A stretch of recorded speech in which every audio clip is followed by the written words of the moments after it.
Bismillahirrahmanirrahim, bienvenue dans cette nouvelle vidéo qui sera consacrée à la didactique du français, à l'enseignement secondaire collégial.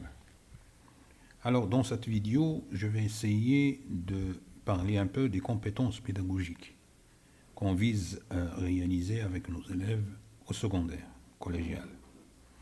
Et ensuite, on va essayer de parler des périodes et de leur contenu. Et également, on va entamer la démarche méthodologique pour l'enseignement du français. C'est-à-dire, on va voir quelques disciplines et on verra quelle est la démarche méthodologique qu'on doit adopter pour chaque discipline. Donc, comment on va enseigner la lecture, comment on va travailler l'oral, comment on va faire les activités de langue et comment on va finir avec des productions écrites.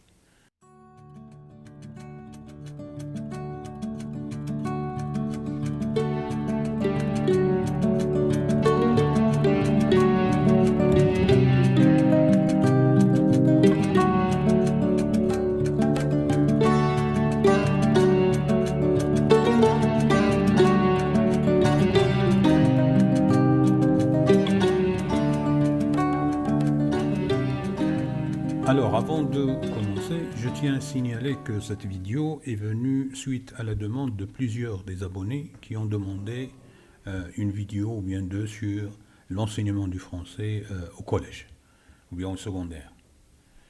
Donc, pour commencer, on verra les compétences générales du cycle secondaire collégial.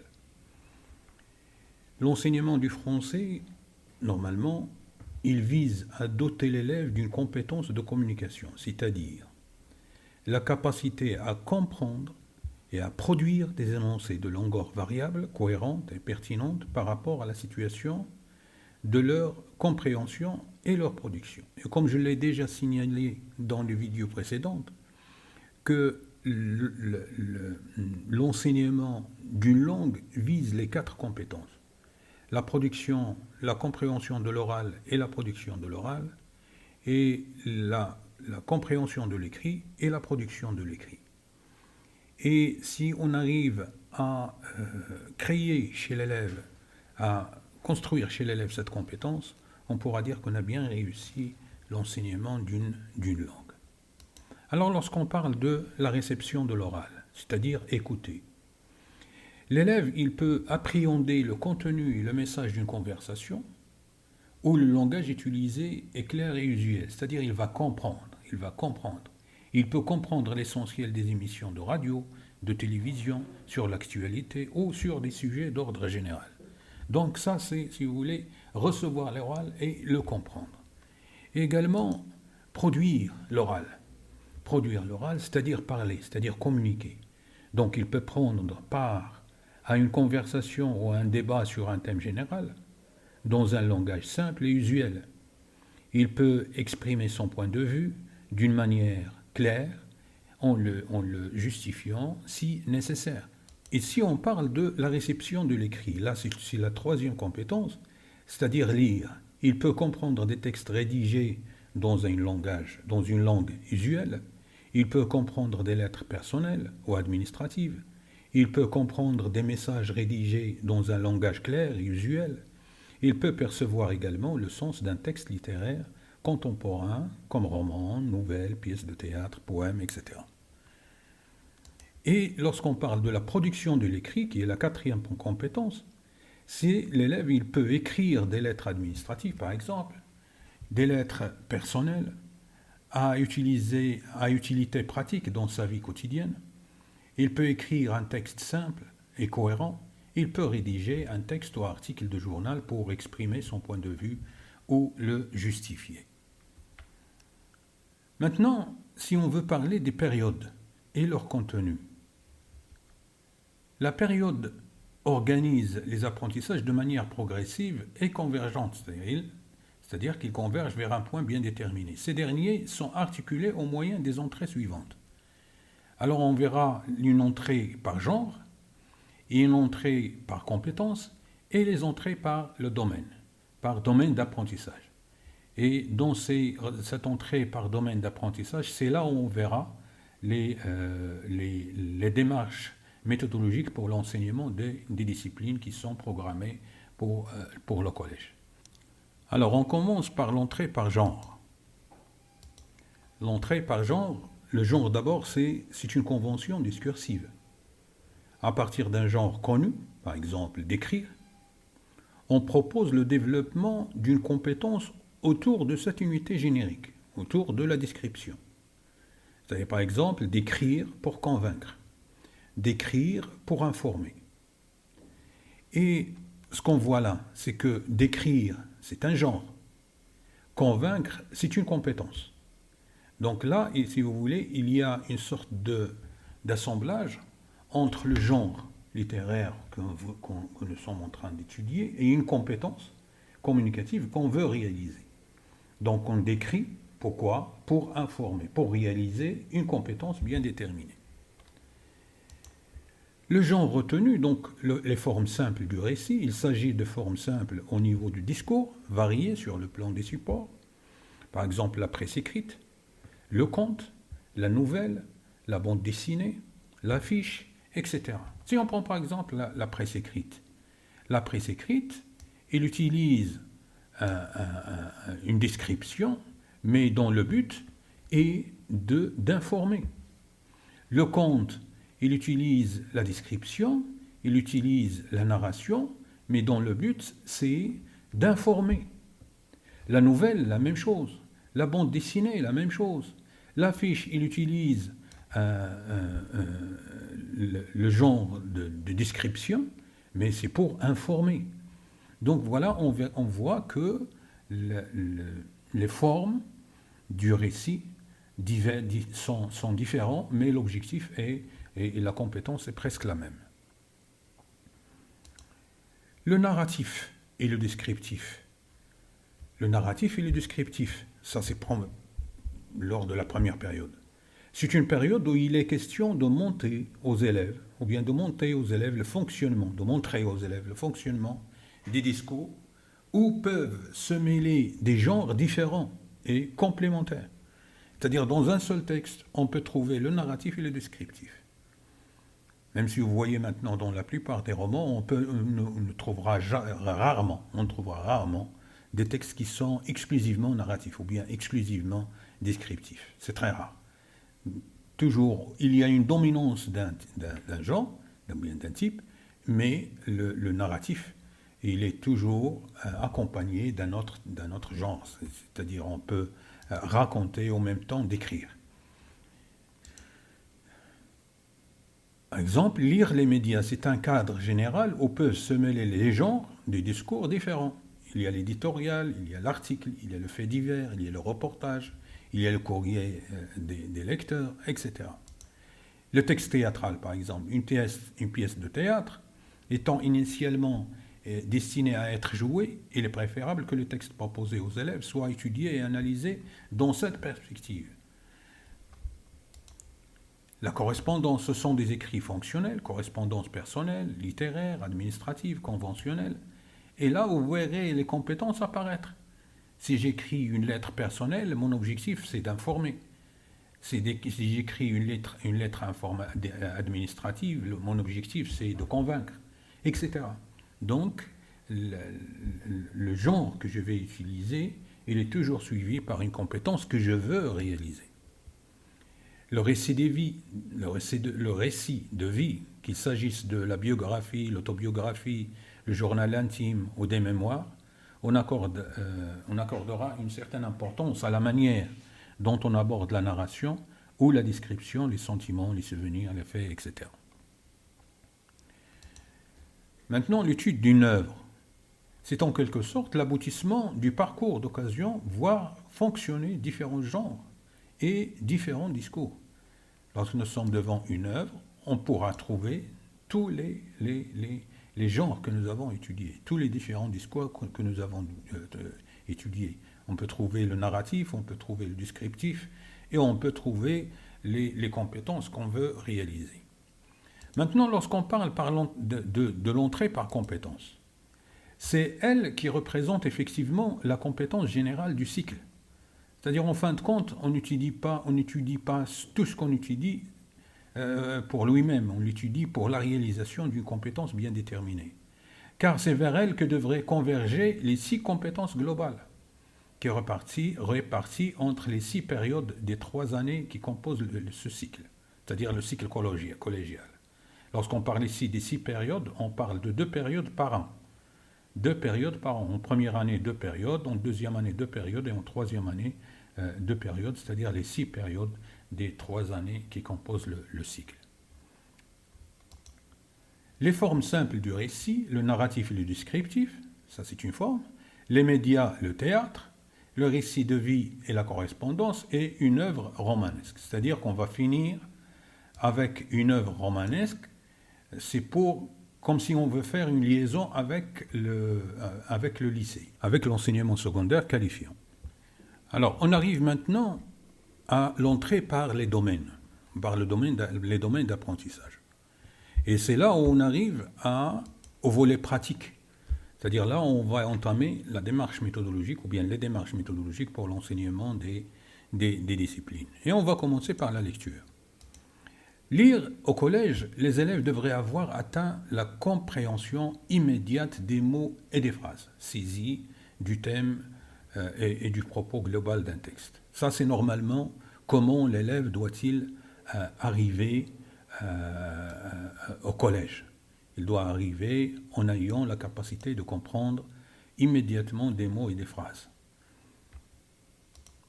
Le but de la lecture dans le secondaire, c'est développer le goût de la lecture, c'est lire des textes de toutes sortes, quel que soit le type de texte, s'initier à la lecture de textes littéraires et se comporter de manière autonome devant la diversité des formes de l'écrit, et également s'ouvrir sur des cultures et sur des modes de pensée particuliers.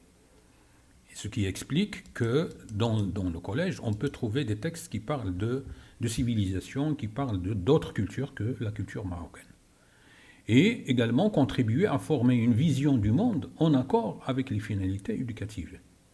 Également s'approprier certains outils d'analyse et de documentation. Maintenant, comment on peut réaliser ces objectifs-là ? Quelle est la démarche méthodologique qu'on doit poursuivre pour réaliser ces objectifs ? D'abord, nous avons la démarche. 4 phases sont proposées. Il conviendrait de gérer ces différentes phases avec beaucoup de souplesse. C'est-à-dire qu'on ne doit pas les respecter à la lettre, mais ils sont là. C'est-à-dire, normalement, on doit suivre ces étapes pour pouvoir arriver avec mes élèves à la réalisation des objectifs du texte de lecture. La première séance, ou bien la première étape, c'est l'observation et découverte. C'est-à-dire là, l'objectif, c'est de motiver l'apprenant en suscitant sa curiosité, et d'autre part, de mobiliser ses connaissances à propos de ce qu'il va lire. Et là, lorsqu'on parle de motiver, on va baser notre travail sur l'image qui accompagne le texte, sur la forme du texte, sur l'auteur, sur les références, sur le livre d'où est tiré le texte, etc. Donc tout ça, ça va aider l'élève à être motivé à lire, comme si on le prépare à la lecture. La deuxième étape, c'est la construction du sens. La construction du sens, c'est une étape essentielle dans la construction du sens. La découverte du texte par une lecture silencieuse devra être guidée par des consignes précises données préalablement. Et ça, je l'ai dit plusieurs fois dans les vidéos précédentes, mais pour le primaire, c'est que la lecture silencieuse sans consigne ou bien sans tâche claire, il n'aboutira pas aux objectifs qui lui sont assignés.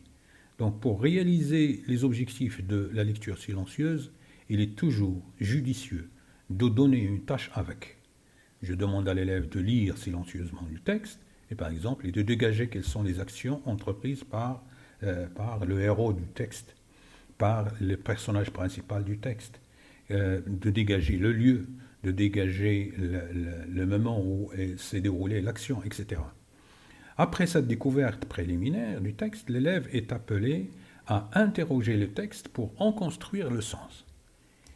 Et la troisième étape, c'est la synthèse. Dans cette synthèse, cette phase sert à faire le point. Il devrait permettre à l'élève de retenir l'essentiel du texte et d'en saisir l'intérêt. C'est-à-dire l'élève à la fin du texte, après avoir fait l'étude de tout le texte avec le professeur, il doit être capable de me parler de ce qu'il a retenu, de me dire pourquoi le texte a écrit, parce qu'il a une morale derrière. Chaque texte a une morale derrière, a une idée qu'il veut transmettre. Quelle est cette idée que le texte veut transmettre? Et on arrive à la fin, à la dernière étape. Dans cette dernière étape, c'est la réaction. C'est-à-dire, après la lecture, il est utile de prévoir des moments pour la réflexion et la réaction. C'est-à-dire que l'élève n'est plus amené à me dire ce qu'il a lu, mais il va me dire son point de vue sur ce qu'il a lu. L'élève est sollicité à la fin pour exprimer sa subjectivité, pour témoigner de son adhésion complète ou partielle aux idées véhiculées par le texte ou pour exprimer son opposition. Donc là, l'élève est amené à argumenter n'importe quel point de vue qu'il a adopté après avoir fait cette lecture. On arrive maintenant à l'expression orale, c'est-à-dire à l'oral au secondaire collégial. Les élèves au collège doivent lire et écrire régulièrement et sont également appelés à prendre la parole fréquemment, ne serait-ce que brièvement. L'élève donc est amené à parler. Donc il est important que chacun puisse parler de façon personnelle et organisée. Mais ce sont des objectifs qui sont très intéressants, mais quelle est la démarche méthodologique qu'on doit poursuivre? D'abord, on doit observer et écouter. L'activité s'appuiera sur des supports variés, donc les textes ou bien l'expression orale pourra être basée sur des activités, que ce soit des textes oralisés, des dialogues, des documents sonores, des documents audiovisuels, à écouter, à lire ou bien à observer. Donc il devrait être orienté par des consignes précises pour amener l'élève à finaliser son apprentissage et à l'inscrire dans le cadre de l'objectif assigné à la leçon. Et ensuite, on va l'amener à comprendre. On va le mener à comprendre, c'est-à-dire à saisir le sens d'un support qui dépendra bien entendu du degré de maîtrise de la langue cible, mais également des stratégies adoptées. C'est-à-dire que l'enseignant doit adopter des stratégies qui vont permettre à l'élève de comprendre, de saisir le sens du texte. L'élève apprendra donc à poser des questions élémentaires pour l'interrogation du support. Donc il va se poser la question sur ce qu'il parle, à qui il parle, à propos de quoi, pour quel moyen, pourquoi, où, etc. Ensuite, l'autre étape, la troisième étape, c'est l'étape d'entraînement. Dans cette étape, c'est la phase de la mise en application des stratégies de réception et d'expression mobilisées lors de l'étape de compréhension. La réalisation phonétique du discours oral nécessite un entraînement approprié, notamment pour le respect de la prononciation, du rythme et de l'intonation. Et nous l'avons vu dans les vidéos précédentes qu'une mauvaise prononciation peut donner une compréhension erronée du discours. Donc plus on prononce bien, plus mon interlocuteur comprend ce que je dis. Et plus je prononce mal, plus je le mets en confusion. C'est-à-dire qu'il peut comprendre quelque chose que je ne voulais pas dire. Donc la poésie se prête parfaitement à un tel entraînement. La poésie, l'objectif, c'est de bien prononcer. On dit quelquefois poésie, on dit quelquefois, pour le primaire, on parle de la lecture diction. C'est-à-dire l'objectif principal, c'est de bien dire le texte. Et on arrive à un élément essentiel dans l'enseignement du français, c'est-à-dire quelles sont les règles qui régissent cette langue.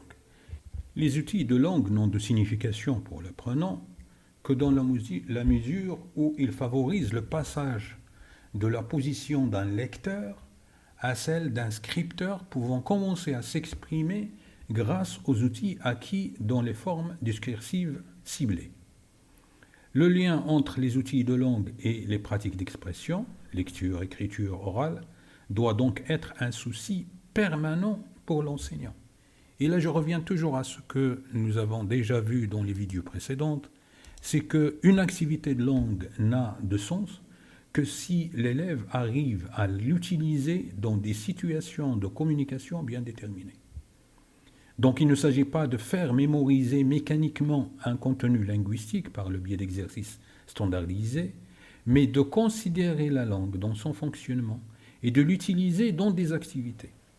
Donc une règle de langue qui n'est pas utilisée, il va rester comme une sorte de mémorisation mécanique qui ne va servir à rien. Et c'est d'ailleurs le défaut de nos élèves actuellement, c'est que l'élève, il apprend par cœur la règle, mais il est incapable de s'exprimer en respectant cette règle. Maintenant, quels sont les objectifs des activités de langue? D'abord, identifier des faits de langue, appliquer les règles et établir un rapport entre les faits de langue et le sens et entre les énoncés et les situations de communication. Donc ça, ce sont les objectifs qu'on doit réaliser. Et également, les sous-domaines de l'enseignement-apprentissage retenus pour les séances de langue. Il y a les sous-domaines de langue, il y a la syntaxe, le lexique, la conjugaison et l'orthographe. Il y a les sous-domaines des textes, c'est-à-dire la grammaire des textes. Il y a les sous-domaines des discours, c'est-à-dire les actes de parole, la grammaire de l'énonciation. On va essayer de traiter ça d'une manière simplifiée. La démarche qu'on suit, quelle que soit l'activité de langue qu'on va étudier, c'est d'abord l'observation. Dans l'observation, au moyen de questions et de consignes appropriées, l'élève est invité à observer le support pour y déceler les régularités et les irrégularités des formes et pour identifier les faits de langue à étudier. Donc, c'est un travail, si vous voulez, un peu collectif, où l'enseignant est amené à attirer l'attention des élèves sur les faits de langue qui sont dans le support et aider l'élève à voir quelles sont les régularités et quelles sont les irrégularités pour essayer d'identifier le fait de langue à étudier. Et c'est à partir de là qu'on passe à la conceptualisation. L'élève confronté donc au support, il devra découvrir lors de cette phase la logique grammaticale ou communicative qui sous-tend le fonctionnement des formes à étudier ou à exploiter. C'est-à-dire, dans les changements que va subir la phrase, l'élève il doit être capable de déceler les changements que subit chaque élément de la phrase pour pouvoir en dégager la règle, pour pouvoir conceptualiser. En analysant celle-ci et en repérant les ressemblances et les différences, l'élève est mis ainsi en situation de réflexion personnelle. Donc, qu'est-ce qu'il va faire? Il va chercher à transcrire ses remarques d'une manière organisée et formuler la règle, comme je l'ai dit, de fonctionnement de ce fait de règle observé. Et ensuite, on va passer aux exercices. Et dans ces exercices, il s'agit de proposer aux élèves des exercices ou bien des situations pour leur permettre la mise en application des règles retenues. Les tâches seront effectuées individuellement, en groupe ou bien collectivement pour l'appropriation de ces formes et pour leurs intégrations. Et là, je souligne le terme intégration, c'est-à-dire que la règle que nous venons de dégager avec nos élèves, ils doivent être mises en application dans des situations de communication bien déterminées. Sinon, ils vont rester seulement des règles qui sont appris mécaniquement, mais qui ne vont pas être servies. Donc il faut toujours choisir des situations, choisir des phrases complexes pour aider l'élève à mettre en pratique ce qu'il a appris. Maintenant, on arrive, c'est là, on peut ajouter une autre étape où il y a une sorte d'aller plus loin dans les activités de langue, une sorte d'intégration des acquis. Donc on ne va pas s'arrêter seulement aux exercices, on va les dépasser pour l'intégration, pour la mise en situation et l'utilisation de ces règles dans des situations réelles ou bien semi-réelles. On arrive maintenant à la phase intéressante. C'est la phase de la production écrite. La phase de la production écrite, si vous voulez, la production écrite et la production orale, ce sont les points de convergence vers lesquels se convergent toutes les disciplines. Toutes les disciplines doivent aboutir à une meilleure production écrite. La science donc de production a toujours occupé une position privilégiée dans l'enseignement du français en se plaçant au terme de la répartition horaire hebdomadaire. Souvent, on verra que la production écrite, on la laisse presque jusqu'à la fin pour permettre à l'élève d'avoir tous les outils qui vont lui permettre de bien rédiger des textes. Donc elle devrait normalement constituer l'aboutissement, que je l'ai dit, l'aboutissement de tout le travail réalisé en amont et le creuset, où viennent mêler toutes les formes d'acquis. C'est-à-dire comme un bol, où on verse tous les ingrédients pour essayer de faire un travail uni, de forme d'acquis antérieure. Donc là, on va trouver ce qu'on a vu en lecture, ce qu'on a vu en grammaire, ce qu'on a vu en communication, ce qu'on a vu dans toutes les disciplines, ils doivent apparaître dans notre production écrite. Donc quels sont les objectifs? Les objectifs, c'est acquérir la capacité de s'exprimer ou de communiquer par écrit, assimiler l'idée qu'un texte est notamment écrit en fonction d'un ou de plusieurs destinataires, maîtriser la narration en combinant narration et description et s'initier à l'argumentation. Être apte à construire. Pourquoi je parle ici de narration et description? Parce que si vous voulez, c'est la compétence qu'on veut réaliser lors de la première année. La première année, c'est presque, on travaille presque sur la narration et la description. Et on va s'initier à l'argumentation. Être apte également à produire un texte complet, cohérent. Et développer le plaisir d'écrire. C'est ça ce qui est important. C'est-à-dire créer l'envie d'écrire chez l'élève. Maintenant, quelle est la démarche méthodologique?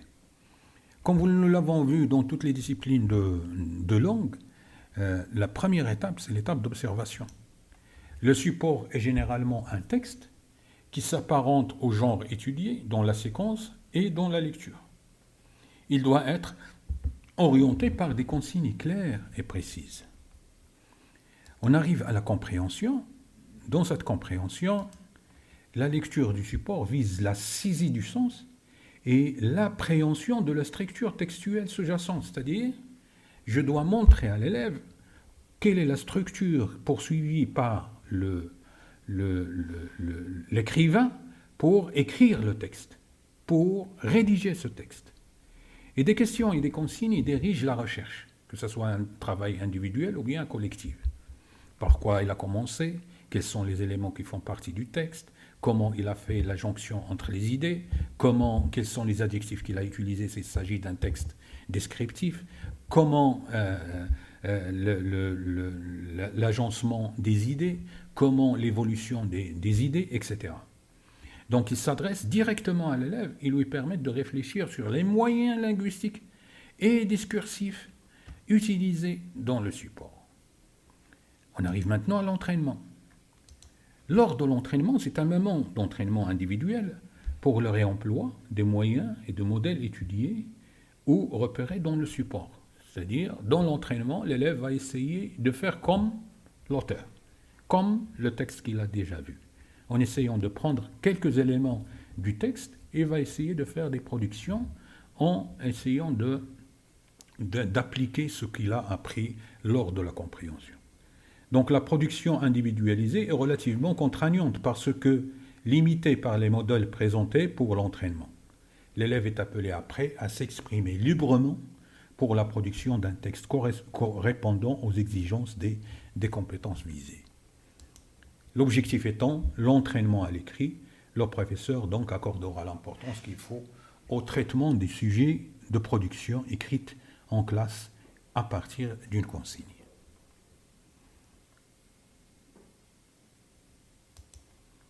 Après l'entraînement et après la production, il y aura bien sûr des corrections des productions. Et là, je crois qu'il n'y a pas une très grande différence entre la production écrite et la production écrite au primaire. Je vous invite à voir la vidéo sur la production écrite et vous allez voir qu'il y a une très grande similitude entre le travail qui est demandé au collège et le travail qui est demandé dans les productions écrites au primaire, surtout concernant les démarches méthodologiques qui est poursuivie. La séance de correction des productions écrites sera l'occasion de pratiquer une pédagogie de la réussite à partir des réalisations des élèves. Il doit leur donner la possibilité de réfléchir à leur travail et permettra à l'enseignant de mieux adapter son dispositif pédagogique. Il doit être valorisant et mettre chaque élève en situation de travail individuel.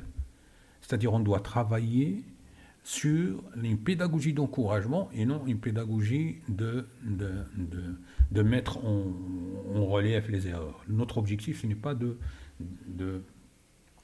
dégager les erreurs des élèves et de les exposer devant les autres. Notre objectif, c'est de travailler sur les réussites de chaque élève et d'essayer de les améliorer.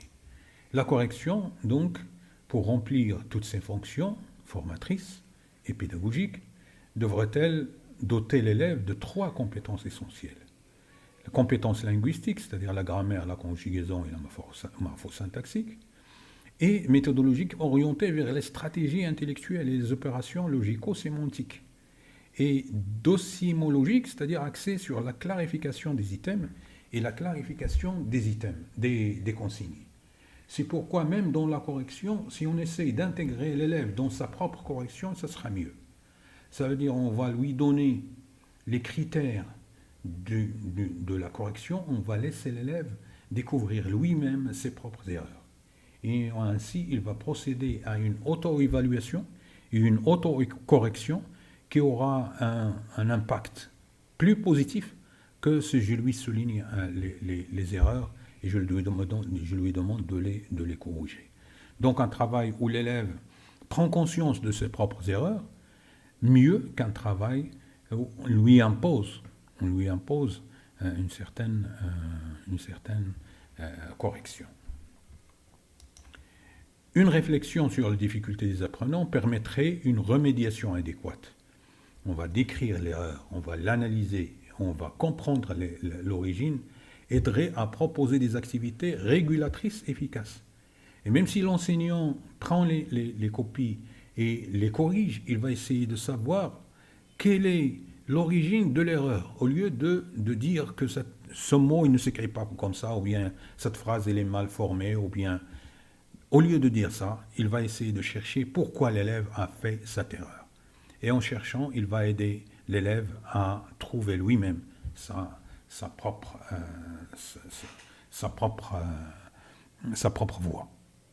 Donc voilà, j'ai essayé de parler un petit peu du côté pédagogique d'une manière très simple, comme je le dis, comme le titre de la chaîne d'ailleurs. J'ai essayé d'être un peu plus simple et je me suis axé sur les points essentiels de la démarche méthodologique de l'enseignement du français au collège. Donc pour compléter ça, je vous invite à voir le document que je vais vous mettre en bas. Il contient toutes les informations concernant les orientations pédagogiques du collège. Et c'est d'ailleurs la base sur laquelle j'ai travaillé, j'ai préparé ce travail. Et je vous invite également à voir, à comparer ces orientations pédagogiques avec les guides que vous avez. C'est-à-dire qu'il y aurait des différences d'un manuel à un autre, d'un niveau à un autre, selon le manuel qu'on vous a proposé à utiliser. Donc je m'arrête là et je vous dis à la prochaine vidéo, Inch'Allah.